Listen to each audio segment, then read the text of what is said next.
बढ़ते हैं आगे, बात करते हैं जयपुर की। दरअसल बड़ी खबर उपचुनाव से लेकर जो अजय माकन का दौरा हुआ है एक दिवसीय जयपुर का, उसमें चर्चाएं हुई हैं। प्रत्याशी चयन के सिलसिले में जयपुर पहुंचे अजय माकन। मुख्यमंत्री अशोक गहलोत से उनकी चर्चा हुई है। कुछ देर के बाद पीसीसी में एक अहम बैठक रखी गई है। कांग्रेस उपचुनाव की तैयारी में जिस तरह से जुड़ी हुई है, लगातार अपने कार्यकर्ताओं को सक्रिय किया जा रहा है।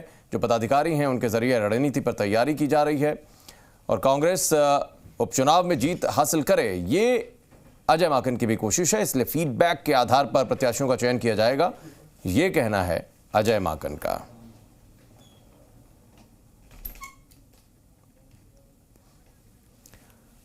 जी मीडिया संवाददाता शशि मोहन शर्मा इस वक्त हमारे साथ जुड़ चुके हैं, बातचीत करते हैं। शशि, जाहिर तौर पर अजय माकन के साथ में जो चर्चाएं होंगी, इसी बात को लेकर ज्यादा केंद्रित रहने वाली है चर्चा की। उपचुनाव को लेकर हम जीत कैसे हासिल करें, वो चाहे उम्मीदवारों के चयन को लेकर भी हो माथापच्ची, या फिर रणनीति कैसे वोटर ज्यादा से ज्यादा वोट करें। क्या कुछ यहां पर बातें निकली अभी तक? बहुत सही बात कही आशीष आपने। एकमात्र एजेंडा है चुनाव में जीत। उपचुनाव में जीत किस तरह हासिल की जाए, कौन से प्रत्याशियों, किन चेहरों पर दांव खेला जाए, इन सब बातों पर मंथन होगा। लेकिन चेहरे तय करने में जो भूमिका गोविंद सिंह डोटासरा और अशोक गहलोत की होगी, वही अहमियत रखेगी। उनके इर्द गिर्द ही सारी बातें घूमती हुई नजर आएंगी। प्रदेश प्रभारी अजय माकन आए हैं आगे की चर्चाओं के लिए और जल्द दाम तय करने की बात को लेकर, जिससे कि सेंट्रल इलेक्शन जो कमेटी है उससे मोहर लगाई जा सके चारों प्रत्याशियों के नामों पर। खास बात यह है कि अब कांग्रेस और ज्यादा एग्रेशन के साथ फील्ड में जाने की तैयारी कर रही है। थोड़ी देर पहले चिकित्सा मंत्री रघु शर्मा आए थे, उनका कहना था कि जो बजट है उस बजट के बाद से कांग्रेस कार्यकर्ताओं में और ज्यादा उत्साह है। और आप देखिए कि अजय माकन पीसीसी चीफ के कमरे में थे, वहां से निकल गए हैं, बैठक के लिए जा रहे हैं और ये सीधे उस बैठक पर ही पहुंचेंगे। पीसीसी चीफ गोविंद सिंह डोटासरा भी उनके साथ हैं और इस बैठक में उन मंत्रियों को भी बुलाया गया है जो मंत्री जयपुर में मौजूद हैं। उन सभी मंत्रियों को भी बैठक के लिए बुलाया गया है। ये जो बैठक है इसमें अलग अलग जो नेता हैं कांग्रेस के, वो जाकर के आए फील्ड में। वो फील्ड में जाकर के आए, क्या उनका एक्सपीरियंस है, क्या लोगों का फीडबैक है, मंडल स्तर के कार्यकर्ताओं से, ब्लॉक स्तर के कार्यकर्ताओं से बातचीत करके आए हैं। क्या उन कार्यकर्ताओं की राय है इस उपचुनाव को लेकर के, उसकी रणनीति को लेकर के और तैयारी को लेकर के, इन सब बातों पर मंथन होगा और इसी के लिए ये बैठक बुलाई गई है। जी आशीष। बिल्कुल, तस्वीरें भी दिखाई पड़ रही हैं। आपने कहा कि तमाम नेता वो जो फील्ड्स में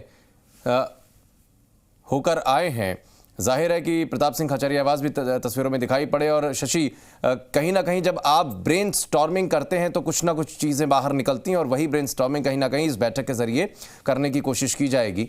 जहां तक बात है 3 सीटों का सवाल है, जो वहां के राजनीतिक समीकरण रहे हैं अभी तक, उनको भी जाहिर है कि आधार बनाया जाएगा।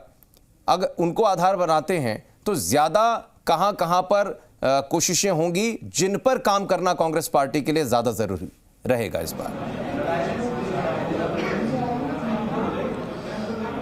देखिए आशीष, सबसे बड़ी बात तो यही है कि कांग्रेस पार्टी अपनी सरकार का मैसेज, गुड गवर्नेंस का मैसेज किस तरह जनता तक देती है, वो इसमें प्रभावी भूमिका अदा करेगी।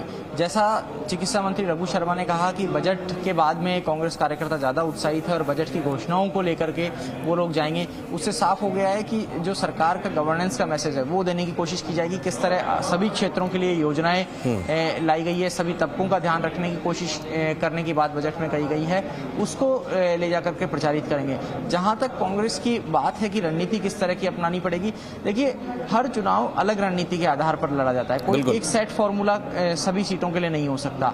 लेकिन सबसे बड़ी बात है एकजुटता, कि चुनाव जीतने का एकमात्र फॉर्मूला है एकजुटता। अगर पार्टी का कार्यकर्ता पार्टी के लिए काम करेगा तो जीत तय है, और अगर कोई किसी प्रत्याशी के लिए या किसी प्रत्याशी के समर्थन में किसी के खिलाफ काम करेगा तो वहां पार्टी में नुकसान होने की आशंका रहती है। और कैमरा पर्सन राहुल से कहूंगा जरा तस्वीरें दिखाने की कोशिश करें। जो मीटिंग हॉल है वहां पर सभी कैमरा पर्सन को बुला लिया गया है, तो राहुल उधर पहुंच रहे हैं और आपको उन बैठकों के तस्वीरें भी दिखाएंगे। हमारे साथ में कांग्रेस नेता आरसी चौधरी, उनसे बात करते हैं। आरसी जी, आज की जो बैठक है वो किस मायने में महत्वपूर्ण समझी जाएगी?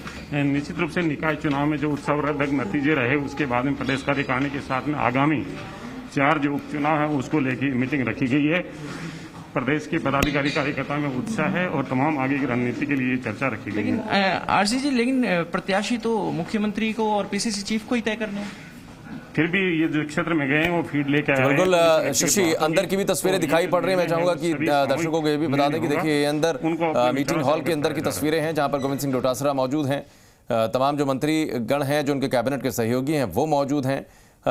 पीसीसी स्तर के जो पदाधिकारी हैं वो कार्यक्रम में इस बैठक में दरअसल मौजूद हैं। अजय माकन दिखाई पड़ रहे हैं, प्रदेश प्रभारी, एक दिवसीय दौरे पर, और संभवतः कुछ बातें यहां पर पीसीसी चीफ की तरफ से रखी भी जाएंगी, इसीलिए मीडिया को आमंत्रित कर लिया गया है।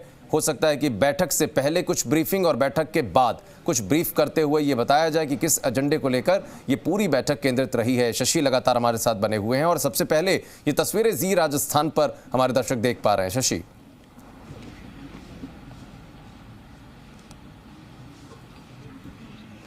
जी राहुल, देखिए इस बैठक में प्रदेश प्रभारी अजय माकन आपको मंच पे दिख रहे हैं और पीसीसी चीफ गोविंद सिंह डोटासरा, उसी से इन दोनों की अहमियत पता लग जाती है। वो दोनों इन नेताओं से जो क्षेत्र में जाके आए, सभी जो मंत्री बैठक में बुलाए गए हैं कांग्रेस के पदाधिकारी हैं और अलग अलग वो नेता जिनको जिम्मेदारी दी गई थी क्षेत्र में जाने की, फीडबैक लेने की।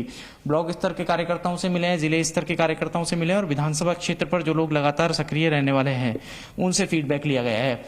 पार्टी में इस बात पर भी मंथन चल रहा है कि सुजानगढ़ में लगभग देखिए मनोज मेघवाल, जो मास्टर भंवरलाल मेघवाल के पुत्र हैं, उनका टिकट तय है। सहाड़ा जो सीट है कैलाश त्रिवेदी के निधन से खाली हुई है, वहां पर अलग अलग दावेदार हैं, लेकिन मंथन इस बात पर है कि क्या त्रिवेदी परिवार के किसी व्यक्ति को ही टिकट दिया जाए या पार्टी के दूसरे कार्यकर्ता पर दाव खेला जाए। ठीक है। अभी तक सबसे आगे राजेंद्र त्रिवेदी जो है कैलाश त्रिवेदी के भाई हैं, उनका नाम चल रहा है और इसी तरह राजसमंद सीट पर भी पार्टी इस जुगत में है कि जो सीट लंबे समय से बीजेपी के कब्जे में रही है, बिल्कुल उसको शशि, किस तरह से नजर हटाया रखिए जाए, बनाकर, किस तरह आपके जरिए और भी चर्चाएं करेंगे। इस पूरी बैठक में क्या कुछ बातें निकलकर सामने आती हैं वो आपके जरिए दर्शकों तक पहुंचाने की कोशिश करेंगे। फिलहाल बहुत शुक्रिया। फिलहाल खबरों में रुकेंगे, आप एक छोटे से ब्रेक के लिए जल्द लौटेंगे।